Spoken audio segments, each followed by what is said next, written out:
In the vastness of the universe of ideas, philosophical questions are like twinkling stars that illuminate the darkness of the unknown. Amidst this intellectual spectacle, C.S. Lewis's 37 phrases emerge as constellations of insight and inquiry, inviting us to explore the deepest mysteries of human existence. These brief yet impactful words serve as portals to a journey of reflection and discovery.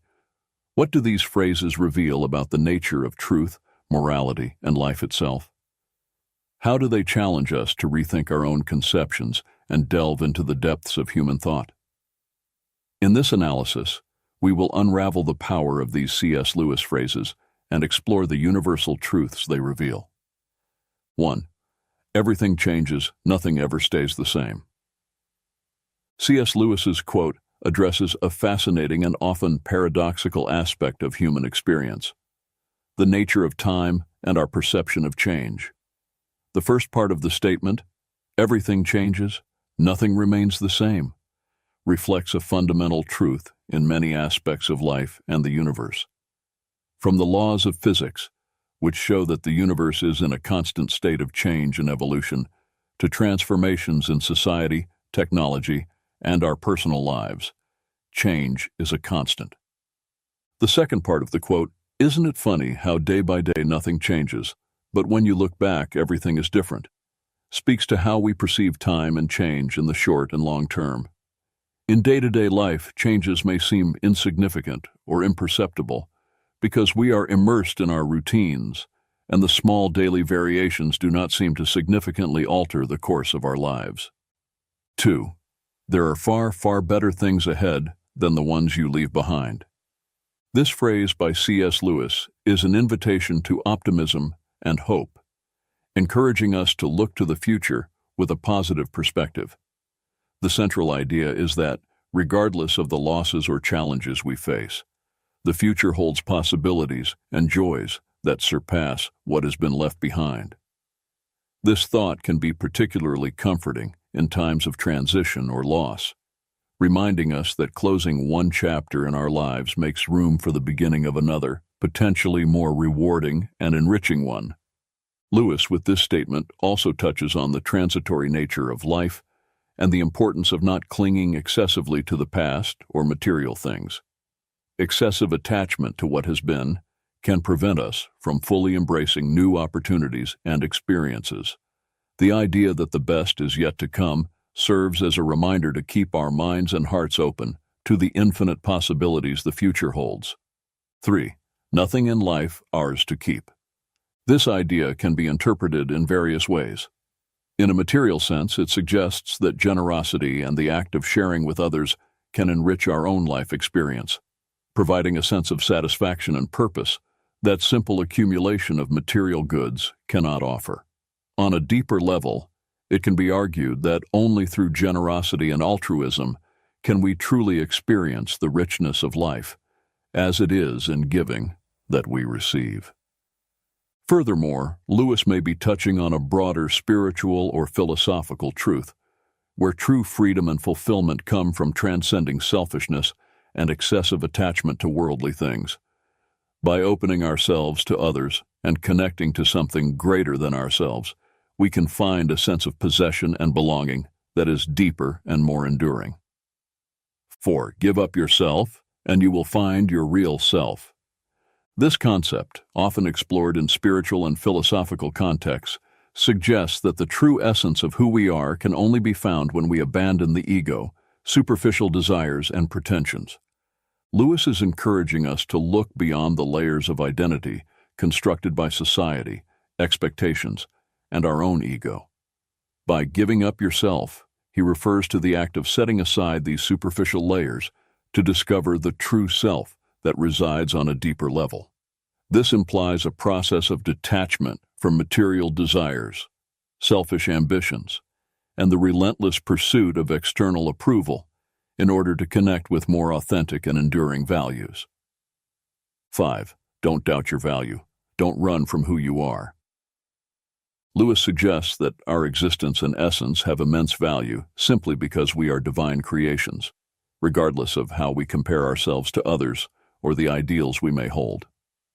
This perspective invites us to recognize and value our own uniqueness and the unique contribution we can offer to the world.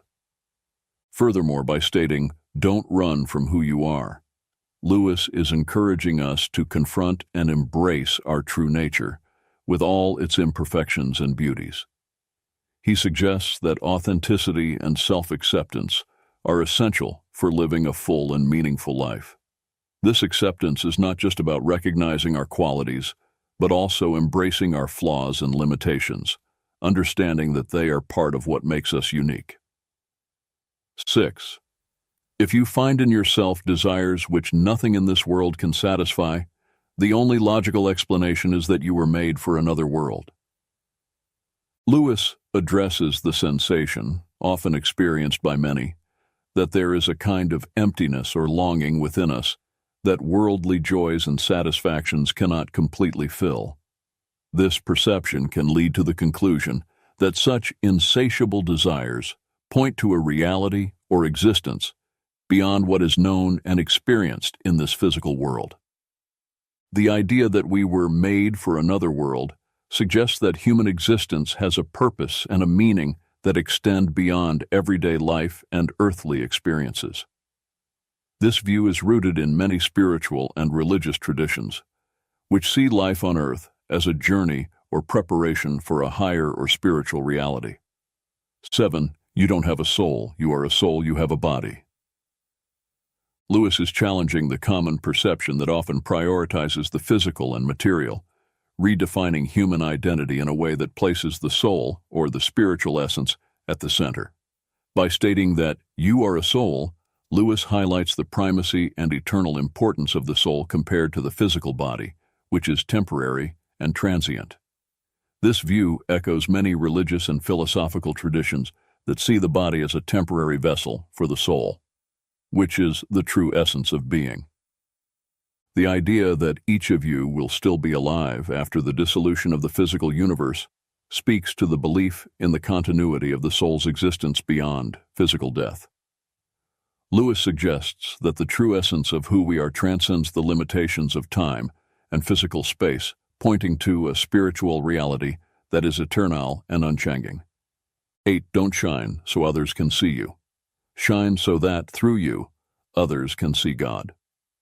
This idea is deeply rooted in the Christian notion of testimony, where an individual's life is seen as a mirror or a beacon that reflects God's light to the world.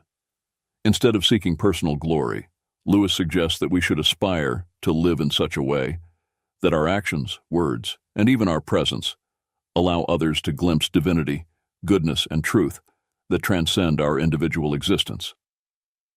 This perspective shifts the focus from the self to the other, and ultimately to the divine, promoting a way of living that is marked by generosity, service, and authenticity.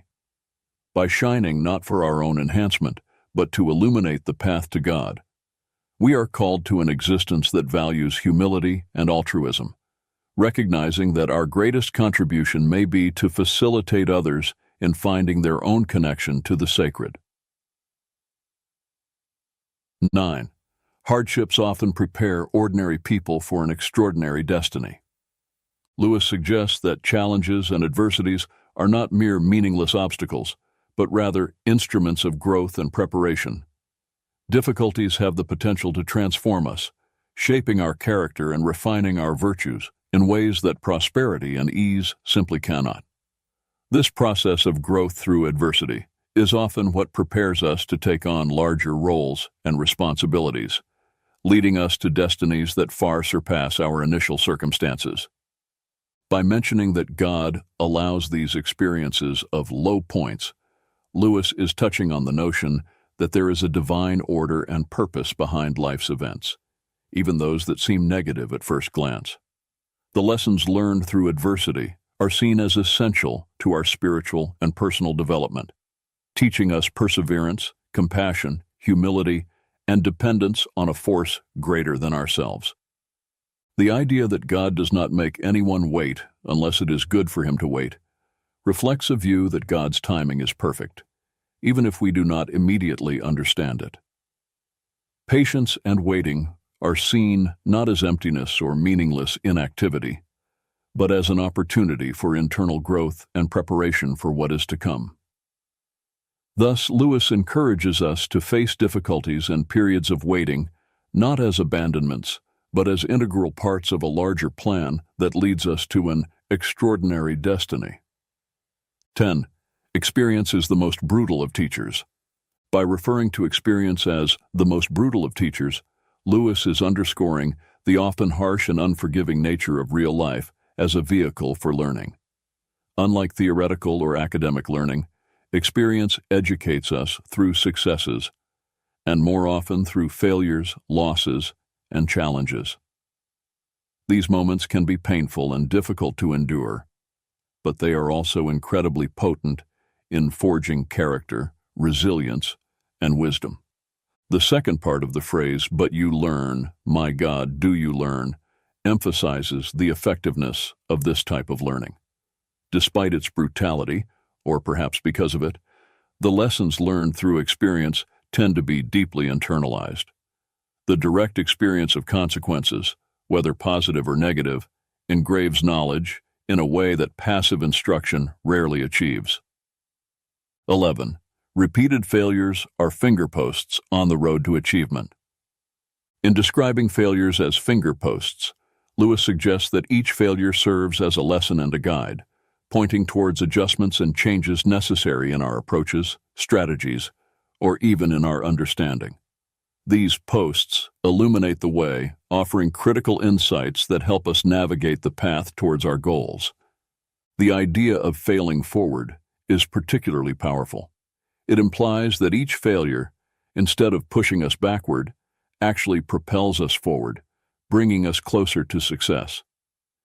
This is because we learn, adapt, and grow through our experiences of failure. This concept encourages a mindset of resilience and persistence, where obstacles are seen as opportunities for development and improvement. 12. You are never too old to set another goal or to dream a new dream. Lewis challenges the notion that age is a barrier to aspirations, goals, and dreams. He emphasizes the infinite capacity of the human being to reinvent oneself and pursue new directions, regardless of where one stands in their life journey. This idea is an invitation to reject self-imposed limitations and social expectations that often accompany aging. Instead of viewing old age as a time to slow down or give up on new endeavors, Lewis suggests that there is always room for new beginnings and possibilities. This can be particularly inspiring for those who may feel they have missed opportunities or that it is too late to pursue passions or interests that have been set aside. Essentially, Lewis reminds us that the ability to dream and aspire knows no age limits. This message serves as an encouragement to continue seeking growth, fulfillment, and joy in all stages of our lives, embracing the ongoing journey of discovery and renewal. 13. Don't let your happiness depend on something you may lose. This brings forth a profound reflection on the nature of happiness and the importance of grounding it in aspects of life that are enduring and intrinsic, rather than external and transient. This idea encourages us to reconsider the sources of our joy and satisfaction, warning against basing our happiness on elements that are outside of our control and can easily be altered or lost, such as material possessions, social status, or even specific relationships. By highlighting the volatility of many of the things we value, Lewis suggests the pursuit of a more authentic and resilient happiness, one that is not shaken by the inevitable changes and challenges of life. This may involve cultivating internal virtues such as peace of mind, gratitude, self-love, and spirituality, which are less susceptible to external circumstances. 14. This world is a great sculptor's shop. It is a rich metaphor reflecting on the process of personal growth and transformation within the context of human existence. Comparing the world to a sculptor's workshop, Lewis suggests that life experiences, with their challenges and opportunities, act as the tools and techniques used by a sculptor to shape and define their creations. In this analogy, we humans are like unfinished statues, constantly being formed and refined by the hands of the sculptor, a metaphor for life's forces, circumstances, interactions with other people, and possibly a divine influence or destiny. Each experience carves our character, molds our values, and affects our life trajectory, contributing to the ongoing process of becoming who we are meant to be. The rumor that some statues will come to life can be interpreted as an allusion to the idea of reaching a state of awakening or spiritual enlightenment, where one becomes fully aware of their purpose, their essential nature, and their connection to something greater than themselves. This can also be seen as a moment of personal fulfillment, where a person transcends previous limitations and emerges more alive, authentic, and fully realized. 15. We are mirrors whose brightness, if we are bright, is wholly derived from the sun that shines upon us. Comparing ourselves to mirrors suggests that our value and brightness are not inherent, but reflected from a larger external source, in this case, symbolized by the sun. This source can be interpreted in various ways, including love, truth, beauty, or in a spiritual context, the divine. The idea that our brightness is wholly derived from this external source reminds us of our dependence and connection to something beyond ourselves to find meaning, purpose, and light in our lives. The second part of Lewis's reflection about the importance of keeping the self clean and bright to have a clear view of God reinforces the idea that our ability to perceive and reflect truth and beauty is affected by the state of our inner being. Just as the view of the moon can be obscured by a dirty telescope, our perception of the divine or the deeper meaning of life can be clouded by our faults, biases, or spiritual neglect. 16. There are two kinds of people, those who say to God, "Thy will be done," and those to whom God says in the end, "Thy will be done."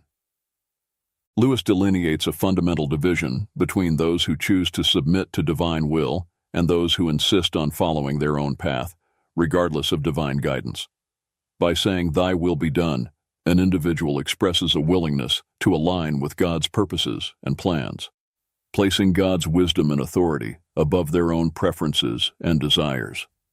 This voluntary submission is seen as an act of faith and trust in God's goodness and sovereignty.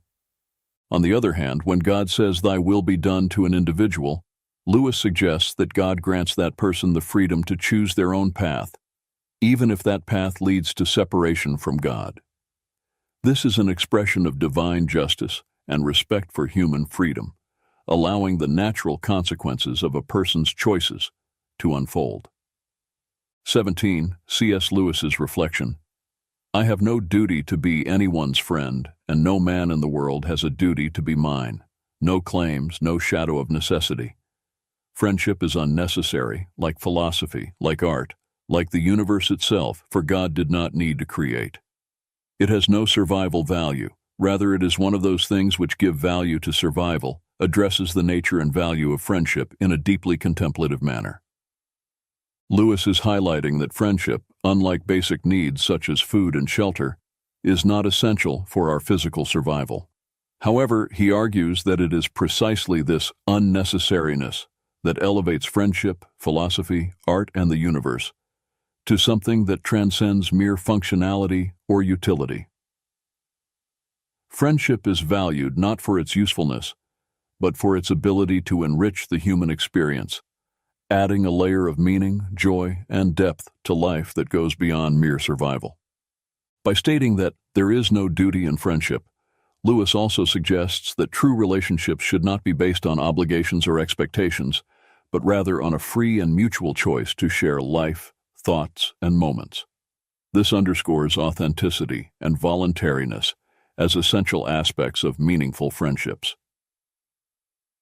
The comparison with God's creation of the universe serves to illustrate the idea that the intrinsic value of something may lie in its beauty, complexity, and ability to inspire, rather than in its functional necessity. Thus, Lewis leads us to appreciate friendship and, by extension, art, philosophy, and the universe as gifts that enrich our existence, making life not only bearable, but deeply valuable. 18.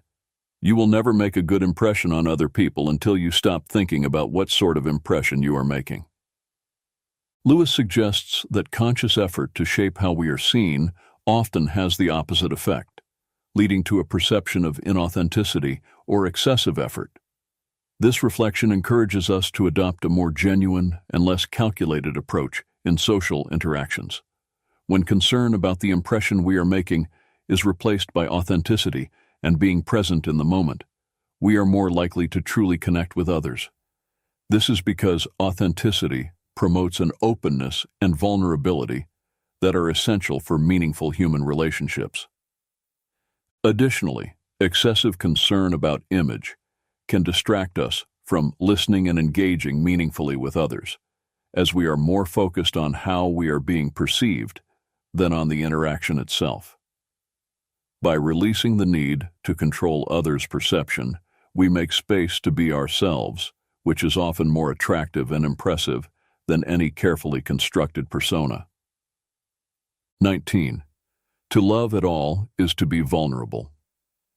Lewis highlights that the act of loving inherently involves the risk of pain and loss because opening the heart to others, whether to people, animals, or even passions, exposes us to the possibility of being hurt. However, he argues that the only way to completely avoid this pain, by isolating oneself and protecting the heart from any emotional involvement, comes at a much higher cost. By doing so, the heart, while safe from pain, also becomes isolated from any form of true love and consequently from one of the most enriching experiences of human life.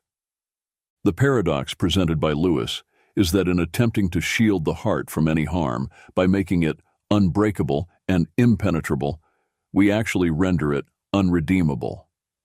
This suggests that a heart never exposed to the risk of love loses its ability to love and be loved, becoming hardened and insensitive. 20. What draws people to be friends is that they see the same truth. Highlights the importance of intellectual and spiritual connections in forming deep and meaningful friendships. Lewis suggests that at the core of true friendships, there is a mutual recognition and appreciation of certain values, ideas, or fundamental truths that transcend superficial circumstances or passing interests. This view underscores that friendships are not merely based on convenience, physical attraction, or social circumstances, but on a deeper connection that involves the discovery and acknowledgement of a shared truth. This truth can refer to a common understanding of life, moral principles, a shared passion for certain subjects, or even a similar worldview. The act of sharing this truth implies not only recognizing it, but also experiencing and exploring it together, which can provide a solid foundation for the development of a lasting friendship. Friendships rooted in this kind of mutual understanding tend to be more resilient and enriching, as they are based on the mutual appreciation of aspects of being that are considered significant and valuable. 21. Love is a steady wish for the loved person's ultimate good. Lewis redefines love beyond the common notion of intense emotion or physical attraction. He presents love as an active and deliberate commitment to the well-being and happiness of the other person, regardless of circumstances or one's own emotions. This conception of love as a steady wish emphasizes the volitional and intentional nature of true love. It is not seen as something passive or merely sentimental, but as a continuous choice to prioritize the good of the loved one. This implies a commitment to actions and decisions that promote the well-being and fulfillment of that person, even if it requires sacrifice or selflessness. By qualifying the supreme good so far as it can be attained, Lewis also acknowledges the reality of human limitations in life circumstances. He suggests that while love aspires to the ideal of the highest good for the loved one must act within practical possibilities and the limitations of the real world. 22. Do not waste time bothering whether you love your neighbor. Act as if you did, and you will. explores a pragmatic and action-oriented approach to loving one's neighbor, a central idea in many ethical and religious traditions. Lewis suggests that instead of being paralyzed by internal analysis of our feelings or doubt about our ability to love others, we should simply start acting as if we love them. This principle reflects the idea that love can be both an action and a feeling, and that by choosing to act lovingly, regardless of our momentary feelings, we can cultivate genuine feelings of love over time. 23. No man knows how bad he is till he has tried very hard to be good. Addresses the complexity of human nature and the discovery of personal character through the effort to live according to high ethical or moral standards. Lewis suggests that it is in the process of striving to act rightly and do good that we often come face to face with our own failures, limitations, and negative tendencies. This reflection implies that understanding our own imperfections and the ability to recognize our faults are amplified when we put ourselves to the test, seeking to live virtuously. This can be a humbling experience as we discover that goodness and virtue are not as easily achieved as we might have imagined, thus revealing the depth and persistence of our flaws and weaknesses. 24. In God there is no hunger that needs to be filled, only plenteousness that desires to give, reflects a profound theological view on the nature of God and the relationship between the divine and humanity. Lewis suggests that God, being a being of fullness and perfection, has no needs or lacks. Instead, he is an infinite source of generosity and giving. This idea contrasts the conception of God with human nature, which is often driven by needs, desires, and a constant search for satisfaction. Instead, God is portrayed as someone whose essence is fullness, needing nothing from us to complete or improve his being. Therefore, God's desire to relate to humanity and provide for his creations is not motivated by a lack or need, but by an expansive and generous love that seeks to share his own fullness. 25. If a person thinks she is not conceited, she is very conceited indeed. Addresses the paradoxical nature of self-perception, especially regarding pride and vanity. Lewis suggests that excessive self-assurance in one's humility can ironically be a sign of deep pride. The act of considering oneself free from vanity can be in itself a manifestation of vanity, as it implies satisfaction with one's supposed moral superiority or self-control. This observation points to the complexity of human nature and the difficulty of achieving true humility, which is not based on denial of one's own faults, but on sincere recognition of them. True humility involves honest self-assessment and a willingness to accept that, as human beings, we are all fallible and susceptible to error and pride. 26. Pride is spiritual cancer. C.S. Lewis's view of pride as a spiritual cancer highlights the destructive nature of this vice in a person's spiritual and relational life. By describing pride in this way, Lewis suggests that it corrupts and consumes the ability to love, find satisfaction, and even exercise good judgment. Pride is presented not just as a minor character flaw, but as a corrosive force that can destroy the most fundamental aspects of human and spiritual well-being. The second quote expands on this idea, explaining how pride obstructs knowledge of God. Lewis illustrates this with the image of a proud person who is always looking down, both literally and metaphorically, judging others and circumstances from a position of supposed superiority. This posture of looking down symbolizes a self-imposed barrier that blocks sight and openness to higher realities, including the spiritual. Therefore, as long as one is stuck in this attitude of pride, they will be unable to perceive or connect with God, who is above in the spiritual sense. Both quotes emphasize the idea that pride not only negatively affects interpersonal relationships and self-image, but also constitutes a significant obstacle to spiritual growth and perception of realities beyond the self. Lewis invites us to recognize pride as a serious impediment to love, genuine happiness, and wisdom, encouraging a constant pursuit of humility as a path to spiritual health and true knowledge. 27. Only the pure in heart want to see God. This quote distills a profound truth about the nature of spiritual longing and the necessary condition for genuine seeking of God. Lewis suggests that purity of heart is not only a quality that makes someone fit to encounter God, but also the very characteristic that awakens the desire to seek Him. Purity of heart can be understood as a cleansing of intentions, an absence of falsehood or duplicity, and a sincerity in the pursuit of truth and good. This purity involves an orientation of the being toward what is genuine and good, free from the distortions of selfishness, pride, and disordered passions that can obscure spiritual vision and deflect the quest for truth. By stating that only the pure in heart desire to see God, Lewis is highlighting the idea that the desire to know and draw near to the divine requires a certain inner disposition characterized by purity and sincerity. This implies that the spiritual journey toward God begins with an inner work of purification and alignment of the desires of the heart with spiritual values. 28. Human history is the long, terrible story of man trying to find something other than God which will make him happy. C.S. Lewis's statements about human pursuit of happiness outside of God reflect a deep critique of the nature of human aspirations and endeavors throughout history.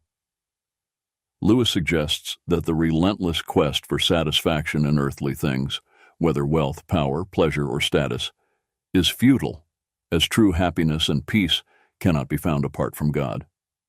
God cannot give us a happiness and peace apart from Himself, because it is not there. This assertion highlights the view that any attempt to find lasting contentment outside of a relationship with the divine is doomed to failure, as the true source of peace and joy resides in God. To what will you look for help if you will not look to that which is stronger than yourself? This rhetorical question invites reflection on the need to seek support and guidance in a force greater than our own limited human capacity, suggesting that reliance on purely human resources or solutions is insufficient to address life's fundamental challenges. All that we call human history, money, poverty, ambition, war, prostitution, classes, empires, slavery, is the long, terrible story of man trying to find something other than God which will make him happy. This observation about human history as a series of failed attempts to find satisfaction in earthly substitutes for God underscores the view that many human endeavors and conflicts stem from a misguided search for meaning and contentment. Together, these reflections by Lewis challenge us to reconsider the sources in which we seek happiness and purpose, encouraging a reorientation toward spiritual values and a deeper relationship with the divine as the path to true satisfaction and peace. 29. Forgiving does not mean excusing. This quote distinguishes two fundamental attitudes toward dealing with offenses or mistakes. By stating that forgiveness does not equate to excuse, Lewis highlights the importance of acknowledging the seriousness and reality of an offense without allowing it to perpetuate resentment or hostility. Forgiveness implies a conscious decision to release resentment or the desire for retaliation against someone who has wronged us, even when we recognize that the act committed against us was wrong and unjustifiable. This distinction is crucial because it recognizes the responsibility of the offender without allowing that offense to dominate future relationships or the emotional state of the offended party. In contrast, excusing someone often involves minimizing the offense or justifying the offender's behavior, potentially ignoring the harm caused. Thus, excusing can inadvertently enable or validate harmful behavior. Lewis suggests that forgiveness is a deeper act that requires considerable moral strength. It involves choosing to respond to wrongdoing with a kind of mercy that does not deny the injustice of the act, but chooses not to define oneself or be consummated by it. This approach to forgiveness allows for healing and reconciliation while maintaining moral integrity by acknowledging the gravity of the wrong. Therefore, a forgiveness, as Lewis conceives it, is an act of grace that transcends mere acceptance of others' faults, promoting the restoration of relationships without denying the reality of the harm caused. 30. Thirst was made for water, inquiry for truth. By C.S. Lewis offers a powerful metaphor that underscores the intrinsic connection between human pursuit of knowledge and the nature of truth. By comparing physical thirst for water with the innate desire to understand truth, Lewis invites us to reflect on the fundamental need we have to seek knowledge and understanding. Just as thirst is a natural condition that drives us to seek water to quench it and ensure our physical survival and well-being, curiosity and the desire to understand are fundamental impulses that lead us to seek truth, to satisfy our need for intellectual and spiritual knowledge and understanding. This comparison emphasizes that just as water is essential for physical life, truth is indispensable for our intellectual and spiritual life. Just as our bodies are designed to seek and consume water to maintain their health and proper functioning, our minds are naturally inclined to question, explore, and seek understanding to grow and thrive intellectually. 31. Faith is the art of holding on to things your reason has once accepted, in spite of your changing moods. This phrase by C.S. Lewis offers a profound understanding of faith that transcends mere emotional or irrational belief. Lewis suggests that true faith involves a continuous commitment to convictions and truths that have been accepted by reason, even when emotions or circumstances may try to sway us. This conception of faith highlights its active and deliberate nature, not as a passive state of acceptance, but as a constant exercise of will and discipline. By defining faith as the art of staying firm, Lewis implies that it requires practice, skill, and conscious effort to sustain beliefs in the face of doubt, fear, or uncertainty that may arise with fluctuations in our emotional states or changes in life circumstances. By emphasizing that faith is based on things reason once accepted, Lewis is also rejecting the notion that faith and reason are mutually exclusive. Instead, he proposes that authentic faith has its roots in rational and conscious understanding, and that maintaining this faith requires a continuous and deliberate return to these rational principles, especially when challenged by ever-changing moods. 32. We meet no ordinary people in our lives. This statement by C.S. Lewis offers a deeply human perspective on the nature of interpersonal interactions and the uniqueness of each individual. Lewis suggests that every human encounter, no matter how brief or trivial it may seem, is an opportunity to connect with someone extraordinary, whose life, experiences, and perspectives are unique and valuable. This assertion challenges the notion that some people are common or ordinary, highlighting that all individuals have a story, an inner complexity, and a unique potential that make them worthy of attention and respect. Even those who may seem to play mundane roles in our lives can have unexplored depths and inner riches that deserve to be recognized and valued. 33. Everyone thinks forgiveness is a lovely idea until he has something to forgive. This quote addresses the challenging nature of forgiveness and how our perspective on it can change when we find ourselves in the position of needing to forgive someone for a transgression or injustice.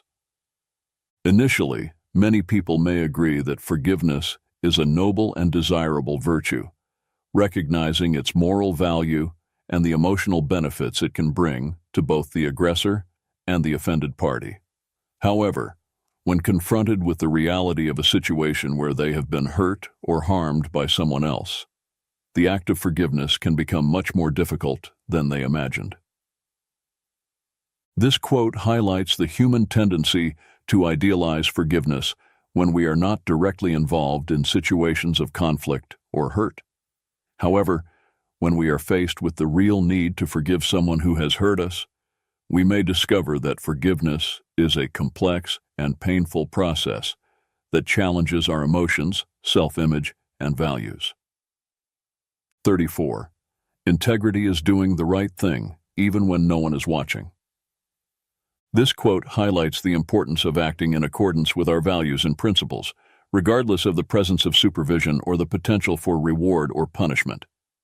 By defining integrity as doing the right thing, Lewis suggests that true integrity goes beyond simply following rules or social norms. It is a matter of moral and ethical principles.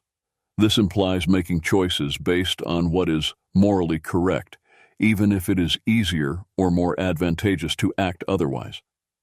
The part of the phrase that emphasizes that this should be done even when no one is watching underscores the importance of authenticity and consistency in our actions. This means that integrity is not something we display only to impress others or avoid negative consequences. It is a quality that is inherently valuable and shapes our conduct in all aspects of life. 35. Children are not a distraction from more important work. They are the most important work. This quote emphasizes the priority and significance of caring for and raising children in a person's life. In doing so, Lewis highlights the responsibility and privilege that parents have to shape and influence the development and future of their children. This statement challenges the common notion that caring for children is merely a secondary part or an obligation that competes with other activities considered more important or meaningful. Instead, Lewis argues that children are not a distraction, but rather the central focus and primary responsibility of any adult who takes on the role of a father or mother. By recognizing children as the most important work, Lewis underscores the profound influence that parents have on the lives and development of their children. He suggests that parental care extends beyond simply providing material needs. It involves nurturing, educating, guiding, and loving children, preparing them to face life's challenges and become responsible and compassionate adults. 36. A children's story that can only be enjoyed by children is not a good children's story. Lewis argues that a story intended for children should be able to captivate and enchant not only the child audience, but also adults, regardless of their age. This statement suggests that the best children's stories transcend age limitations and have a universal appeal that resonates with readers of all ages. They should contain elements such as imagination, adventure, wisdom, and emotion, which can be appreciated and valued by people of all ages, from the youngest children to the oldest adults. By emphasizing that a good children's story should be able to attract a broader audience, Lewis acknowledges the importance of the power of narrative to educate, inspire, and entertain people of all ages. He suggests that, even as we grow and mature, we never lose our love for the magic of enchanting stories, and that we should continue to seek out that magic throughout our lives. 37. True humility is not thinking less of yourself, it's thinking of yourself less. By stating that true humility is not thinking less of yourself, Lewis highlights that self-esteem and recognizing one's own worth are not incompatible with humility. On the contrary, genuine humility involves a balanced view of oneself, free from arrogance or pride, but also free from self-deprecation or underestimation. The second part of the phrase, "it's thinking of yourself less," points to the essence of true humility. It suggests that genuine humility is characterized by a shift of focus from the ego and one's own needs to the needs and interests of others. This implies a spirit of service, compassion, and consideration for others, where the self is not at the center of attention, but rather concern for the well-being and happiness of others. This quote challenges the common notion that humility is linked to self-denial or lack of self-esteem. Instead, Lewis argues that true humility is rooted in a balanced view of oneself, combined with a sincere willingness to put others first. As 37 quotes by C.S. Lewis offer a rich and multifaceted tapestry of wisdom and insight into various aspects of human life, faith, morality, and the human condition. Together, these quotations form a comprehensive panorama that invites deep reflection and personal introspection. A conclusion we can draw from these quotes is the importance of seeking truth, authenticity, and integrity in our lives. Lewis reminds us that true wisdom lies in the ability to look beyond superficial appearances and delve into the essence of things, cultivating a deeper understanding of the world and ourselves. Moreover, the quotes highlight the importance of empathy, compassion, and love for others, as well as the need to cultivate virtues such as humility, forgiveness, and gratitude in our daily lives. They challenge us to grow, to learn, and to evolve as individuals, constantly striving for moral and spiritual excellence. Another recurring theme in these quotes is the idea that true happiness and fulfillment are not found in material achievements or external successes, but rather in connection with the divine, in cultivating meaningful relationships and in serving others. Ultimately, C.S. Lewis's words remind us that the journey of life is a continuous search for meaning, purpose, and transcendence. They encourage us to embrace the challenges, to embrace the journey of life with courage and determination, and to constantly seek truth, goodness, and beauty in the world around us. Around us. Around us. Around us. Around us. Around us. 13. Miracles. First published in The Guardian, 2nd of October 1942, the text was expanded and preached as a sermon in St. Jude on the Hill Church, London, subsequently appearing in St. Jude's Gazette, No. 73, October 1942. It was later published in Undeceptions, 1971, and is now in God in the Dock, 1998. I have known only one person in my life who claimed to have seen a ghost. It was a woman, and the interesting thing is that she disbelieved in the immortality of the soul before seeing the ghost, and still disbelieves after having seen it. She thinks it was a hallucination. In other words, seeing is not believing. This is the first thing to get clear in talking about miracles. Whatever experiences we may have, we shall not regard them as miraculous if we already hold a philosophy which excludes the supernatural. Any event which is claimed as a miracle is, in the last resort, an experience received from the senses, and the senses are not infallible. We can always say we have been the victims of an illusion. If we disbelieve in the supernatural, this is what we always shall say. Hence, whether miracles have really ceased or not, they would certainly appear to cease in Western Europe as materialism became the popular creed.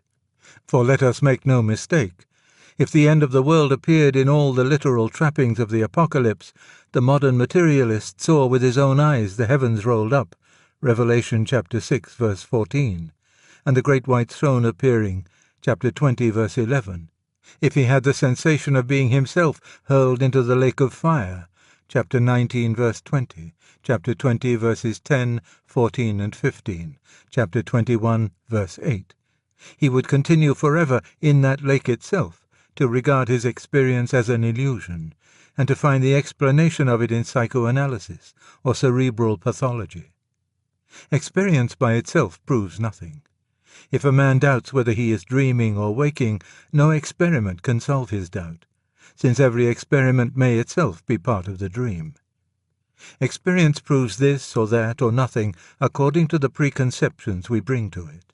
This fact, that the interpretation of experience depends on preconceptions, is often used as an argument against miracles. It is said that our ancestors, taking the supernatural for granted and greedy of wonders, read the miraculous into events that were really not miracles. And in a sense I grant it. That is to say, I think that just as our preconceptions would prevent us from apprehending miracles if they really occurred, so their preconceptions would lead them to imagine miracles even if they did not occur. In the same way, the doting man will think his wife faithful when she is not, and the suspicious man will not think her faithful when she is. The question of her actual fidelity remains meanwhile to be settled, if at all, on other grounds. But there is one thing often said about our ancestors which we must not say. We must not say, They believed in miracles because they did not know the laws of nature. This is nonsense. When St. Joseph discovered that his bride was pregnant, he was minded to put her away. Matthew chapter 1, verse 19. He knew enough biology for that. Otherwise, of course, he would not have regarded pregnancy as a proof of infidelity. When he accepted the Christian explanation, he regarded it as a miracle precisely because he knew enough of the laws of nature to know that this was a suspension of them. When the disciples saw Christ walking on the water, Matthew chapter 14, verse 26, Mark chapter 6, verse 49, John chapter 6, verse 19, they were frightened. They would not have been frightened unless they had known the laws of nature and known that this was an exception. If a man had no conception of a regular order in nature, then of course he could not notice departures from that order. Just as a dunce who does not understand the normal metre of a poem is also unconscious of the poet's variations from it. Nothing is wonderful except the abnormal, and nothing is abnormal until we have grasped the norm. Complete ignorance of the laws of nature would preclude the perception of the miraculous just as rigidly as complete disbelief in the supernatural precludes it, perhaps even more so. For while the materialist would have at least to explain miracles away, the man wholly ignorant of nature would simply not notice them. The experience of a miracle, in fact, requires two conditions. First, we must believe in a normal stability of nature, which means we must recognize that the data offered by our senses recur in regular patterns. Secondly, we must believe in some reality beyond nature. When both beliefs are held, and not till then, we can approach with an open mind the various reports which claim that this super or extra-natural reality has sometimes invaded and disturbed the sensuous content of space and time which makes our natural world. The belief in such a supernatural reality itself can neither be proved nor disproved by experience. The arguments for its existence are metaphysical and to me conclusive. They turn on the fact that even to think and act in the natural world, we have to assume something beyond it, and even assume that we partly belong to that something. In order to think, we must claim for our own reasoning a validity which is not credible if our thought is merely a function of our brain, and our brain's a byproduct of irrational physical processes. In order to act above the level of mere impulse, we must claim a similar validity for our judgments of good and evil. In both cases, we get the same disquieting result. The concept of nature itself is one we have reached only tacitly by claiming a sort of supernatural status for ourselves.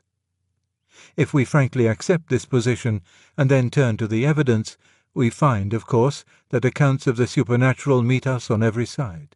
History is full of them, often in the same documents which we accept wherever they do not report miracles.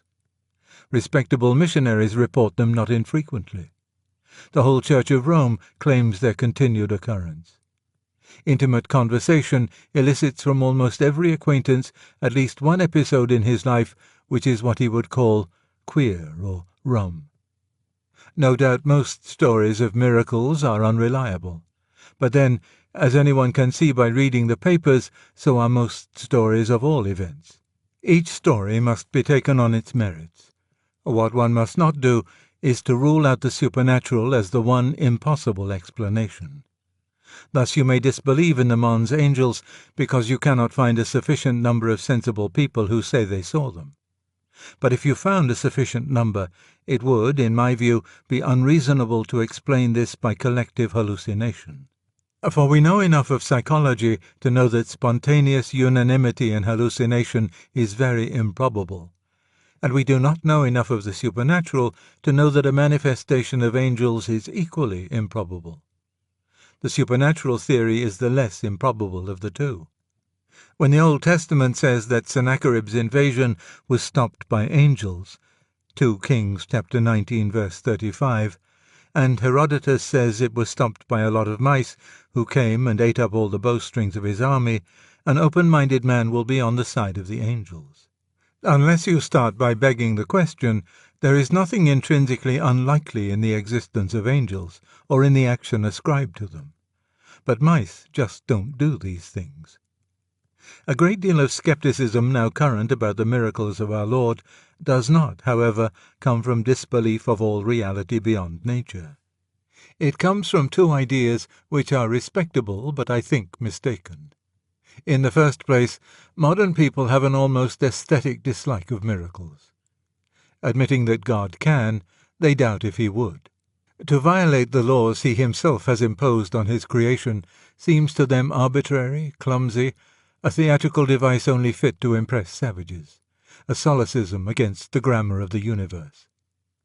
In the second place, many people confuse the laws of nature with the laws of thought, and imagine that their reversal or suspension would be a contradiction in terms, as if the resurrection of the dead were the same sort of thing as 2 and 2 making 5. I have only recently found the answer to the first objection. I found it first in George MacDonald, and later in St. Athanasius.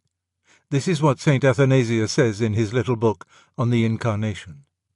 Our Lord took a body like ours and lived as a man, in order that those who had refused to recognize him in his superintendence and captaincy of the whole universe might come to recognize from the works he did here below in the body that what dwelled in this body was the Word of God. This accords exactly with Christ's own account of his miracles. The Son can do nothing of himself but what he seeth the Father do. John chapter 5, verse 19. The doctrine, as I understand it, is something like this. There is an activity of God displayed throughout creation, a wholesale activity, let us say, which men refuse to recognize. The miracles done by God incarnate, living as a man in Palestine, perform the very same things as this wholesale activity, but at a different speed and on a smaller scale. One of their chief purposes is that men, having seen a thing done by personal power on the small scale, may recognize, when they see the same thing done on the large scale, that the power behind it is also personal, is indeed the very same person who lived among us 2,000 years ago. The miracles, in fact, are a retelling in small letters of the very same story which is written across the whole world in letters too large for some of us to see. Of that larger script, part is already visible, part is still unsolved. In other words, some of the miracles do locally what God has already done universally. Others do locally what he has not yet done but will do. In that sense, and from our human point of view, some are reminders and others prophecies. God creates the vine, and teaches it to draw up water by its roots, and, with the aid of the sun, to turn that water into a juice which will ferment and take on certain qualities. Thus, every year, from Noah's time till ours, God turns water into wine. That men fail to see. Either, like the pagans, they refer the process to some finite spirit, Bacchus or Dionysus, or else, like the moderns, they attribute real and ultimate causality to the chemical and other material phenomena which are all that our senses can discover in it. But when Christ at Cana makes water into wine, the mask is off. John chapter 2, verses 1 to 11. The miracle has only half its effect if it only convinces us that Christ is God. It will have its full effect if, whenever we see a vineyard or drink a glass of wine, we remember that here works he who sat at the wedding party in Cana. Every year God makes a little corn into much corn. The seed is sown, and there is an increase, and men, according to the fashion of their age, say, "It is Ceres, it is Adonis, it is the corn king," or else, "It is the laws of nature." The close-up, the translation of this annual wonder, is the feeding of the 5,000. Matthew chapter 14, verses 15 to 21, Mark chapter 6, verses 34 to 44, Luke chapter 9, verses 12 to 17, John chapter 6, verses 1 to 11. Bread is not made there of nothing. Bread is not made of stones, as the devil once suggested to our Lord in vain. Matthew chapter 4, verse 3, Luke chapter 4, verse 3. A little bread is made into much bread. The Son will do nothing but what he sees the Father do. There is, so to speak, a family style. The miracles of healing fall into the same pattern. This is sometimes obscured for us by the somewhat magical view we tend to take of ordinary medicine. The doctors themselves do not take this view. The magic is not in the medicine, but in the patient's body. What the doctor does is to stimulate nature's functions in the body, or to remove hindrances. In a sense, though we speak for convenience of healing a cut, every cut heals itself. No dressing will make skin grow over a cut on a corpse. That same mysterious energy which we call gravitational when it steers the planets and biochemical when it heals a body is the efficient cause of all recoveries. And if God exists, that energy, directly or indirectly, is His. All who are cured by Him, the healer within. But once He did it visibly, a man meeting a man. Where He does not work within in this mode, the organism dies. Hence, Christ's one miracle of destruction is also in harmony with God's wholesale activity. His bodily hand, held out in symbolic wrath, blasted a single fig tree. Matthew chapter 21 verse 19, Mark chapter 11 verses 13 to 20. But no tree died that year in Palestine, or any year, or in any land, or even ever will, save because He has done something, or, more likely, ceased to do something to it. When He fed the thousands, He multiplied fish as well as bread.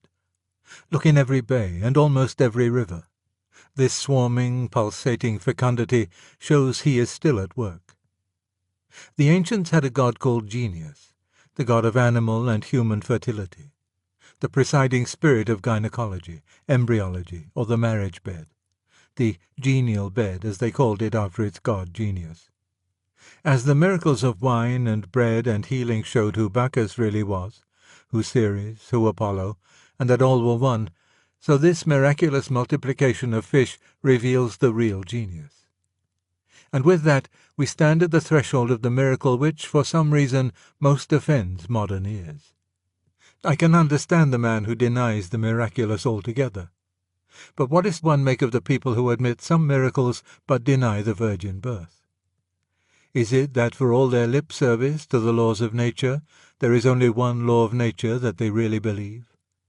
Or is it that they see in this miracle a slur upon sexual intercourse, which is rapidly becoming the one thing venerated in a world without veneration? No miracle is, in fact, more significant. What happens in ordinary generation? What is a father's function in the act of begetting? A microscopic particle of matter from his body fertilizes the female. And with that microscopic particle passes, it may be, the color of his hair, and his great-grandfather's hanging lip, and the human form in all its complexity of bones, liver, sinews, heart, and limbs, and pre-human form which the embryo will recapitulate in the womb. Behind every spermatozoon lies the whole history of the universe. Locked within it is no small part of the world's future. That is God's normal way of making a man, a process that takes centuries, beginning with the creation of matter itself, and narrowing to 1 second and 1 particle at the moment of begetting. And once again, men will mistake the sense impressions which this creative act throws off for the act itself, or else refer it to some finite being such as Genius. Once, therefore, God does it directly, instantaneously, without a spermatozoon, without the millenniums of organic history behind the spermatozoon. There was, of course, another reason. This time he was creating not simply a man, but the man who was to be himself, the only true man. The process which leads to the spermatozoon has carried down with it through the centuries much undesirable silt. The life which reaches us by that normal route is tainted. To avoid that taint, to give humanity a fresh start, he once short-circuited the process. There is a vulgar anti-God paper which some anonymous donor sends me every week. In it recently I saw the taunt that we Christians believe in a God who committed adultery with the wife of a Jewish carpenter. The answer to that is that if you describe the action of God in fertilizing Mary as adultery, then, in that sense, God would have committed adultery with every woman who ever had a baby. For what he did once without a human father, he does always, even when he uses a human father as his instrument. For the human father in ordinary generation is only a carrier, sometimes an unwilling carrier, always the last in a long line of carriers of life that comes from the supreme life. Thus the filth that our poor, muddled, sincere, resentful enemies fling at the Holy One either does not stick, or, sticking, turns into glory.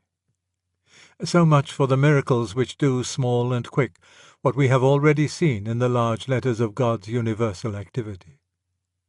But before I go on to the second class, those which foreshadow parts of the universal activity we have not yet seen, I must guard against a misunderstanding. Do not imagine I am trying to make the miracles less miraculous. I am not arguing that they are more probable because they are less unlike natural events. I am trying to answer those who think them arbitrary, theatrical, unworthy of God, meaningless interruptions of universal order. They remain, in my view, wholly miraculous. To do instantly with dead and baked corn what ordinarily happens slowly with live seed is just as great a miracle as to make bread of stones. Just as great, but a different kind of miracle. That is the point. When I open Ovid or Grimm, I find the sort of miracles which really would be arbitrary. Trees talk, houses turn into trees, magic rings raise tables richly spread with food in lonely places, ships become goddesses, and men are changed into snakes or birds or bears. It is fun to read about. The least suspicion that it had really happened would turn that fun into nightmare. You find no miracles of that kind in the Gospels. Such things, if they could be, would prove that some alien power was invading nature. They would not in the least prove that it was the same power which had made nature and rules her every day. But the true miracles express not simply a God, but God, that which is outside nature not as a foreigner, but as her sovereign. They announce not merely that a king has visited our town, but that it is the king, our king. The second class of miracles, on this view, foretell what God has not yet done, but will do universally. He raised one man, the man who was himself, from the dead, because he will one day raise all men from the dead. Perhaps not only men, for there are hints in the New Testament that all creation will eventually be rescued from decay, restored to shape, and subserve the splendor of remade humanity. The Transfiguration, Matthew chapter 17 verses 1 to 9, Mark chapter 9 verses 2 to 10, and the walking on the water, Matthew chapter 14 verse 26, Mark chapter 6 verse 49, John chapter 6 verse 19, are glimpses of the beauty and the effortless power over all matter which will belong to men when they are really waked by God. Now, resurrection certainly involves reversal of natural process, in the sense that it involves a series of changes moving in the opposite direction to those we see. At death, matter which has been organic falls back gradually into the inorganic, to be finally scattered and used perhaps in other organisms. Resurrection would be the reverse process. It would not, of course, mean the restoration to each personality of those very atoms, numerically the same, which had made its first or natural body. There would not be enough to go round, for one thing. And for another, the unity of the body, even in this life, was consistent with a slow but perplexed change of its actual ingredients. But it certainly does mean matter of some kind rushing towards organism as we now see it rushing away. It means, in fact, playing backwards a film we have already seen played forwards. In that sense, it is reversal of nature. But, of course, it is a further question whether reversal in this sense is necessarily contradiction. Do we know that the film cannot be played backwards? Well, in one sense, it is precisely the teaching of modern physics that the film never works backwards. For modern physics, as you have heard before, the universe is running down. Disorganization and chance are continually increasing. There will come a time, not infinitely remote, when it will be wholly run down, or wholly disorganized, and science knows of no possible return from that state. There must have been a time, not infinitely remote, in the past, when it was wound up, though science knows of no winding-up process. The point is that for our ancestors the universe was a picture. For modern physics it is a story. If the universe is a picture, these things either appear in that picture or not, and if they don't, since it is an infinite picture, one may suspect that they are contrary to the nature of things. But a story is a different matter. especially if it is an incomplete story. And the story told by modern physics might be told briefly in the words, Humpty Dumpty was falling. That is, it proclaims itself an incomplete story. There must have been a time before he fell, when he was sitting on the wall. There must be a time after he has reached the ground. It is quite true that science knows of no horses and men who can put him together again once he has reached the ground and broken. But then, she also knows of no means by which he could originally have been put on the wall. You wouldn't expect her to. All science rests on observation. All our observations are taken during Humpty Dumpty's fall, because we were born after he lost his seat on the wall and shall be extinct long before he reaches the ground. But to assume from observations taken while the clock is running down that the unimaginable winding up which must have preceded this process cannot occur when the process is over is the merest dogmatism. From the very nature of the case, the laws of degradation and disorganization which we find in matter at present cannot be the ultimate and eternal nature of things. If they were, there would have been nothing to degrade and disorganize. Humpty Dumpty can't fall off a wall that never existed. Obviously, an event which lies outside the falling or disintegrating process which we know as nature is not imaginable. If anything is clear from the records of our Lord's appearances after his resurrection, it is that the risen body was very different from the body that died, and that it lives under conditions quite unlike those of natural life. It is frequently not recognized by those who see it. Luke chapter 24, verses 13 to 31 and 36 to 37. John chapter 20, verses 14 to 16. And it is not related to space in the same way as our bodies. The sudden appearances and disappearances, Mark chapter 16, verse 14, Luke chapter 24, verses 31 and 36, John chapter 20, verses 19 and 26, suggest the ghost of popular tradition. Yet he emphatically insists that he is not merely a spirit and takes steps to demonstrate that the risen body can still perform animal operations, such as eating. Luke chapter 24, verses 42 and 43, John chapter 21, verse 13. What makes all this baffling to us is our assumption that to pass beyond what we call nature, beyond the 3 dimensions and the 5 highly specialized and limited senses, is immediately to be in a world of pure negative spiritually, a world where space of any sort and sense of any sort have no function. I know no grounds for believing this. To explain even an atom, Schrödinger wants 7 dimensions, and give us new senses, and we should find a new nature. There may be natures piled upon natures, each supernatural to the one beneath it, before we come to the abyss of pure spirit. And to be in that abyss, at the right hand of the Father, may not mean being absent from any of these natures, may mean a yet more dynamic presence on all levels. That is why I think it very rash to assume that the story of the Ascension is mere allegory. I know it sounds like the work of people who imagined an absolute up and down and a local heaven in the sky. But to say this is, after all, to say, assuming that the story is fake, we could thus explain how it arose. Without that assumption, we find ourselves moving about in worlds unrealized, with no probability or improbability to guide us. For if the story is true, then a being still in some mode, though not our mode, corporeal, withdrew at his own will from the nature presented by our 3 dimensions and 5 senses, not necessarily into the non-sensuous and undimensioned, but possibly into or through a world or worlds of supersense and superspace. And he might choose to do it gradually. Who on earth knows what the spectators might see? If they say they saw a momentary movement along the vertical plane, then an indistinct mass, then nothing, who is to pronounce this improbable? My time is nearly up, and I must be very brief with the second class of people whom I promised to deal with. Those who mistake the laws of nature for laws of thought, and, therefore, think that any departure from them is a self-contradiction, like a square circle or 2 and 2 making 5.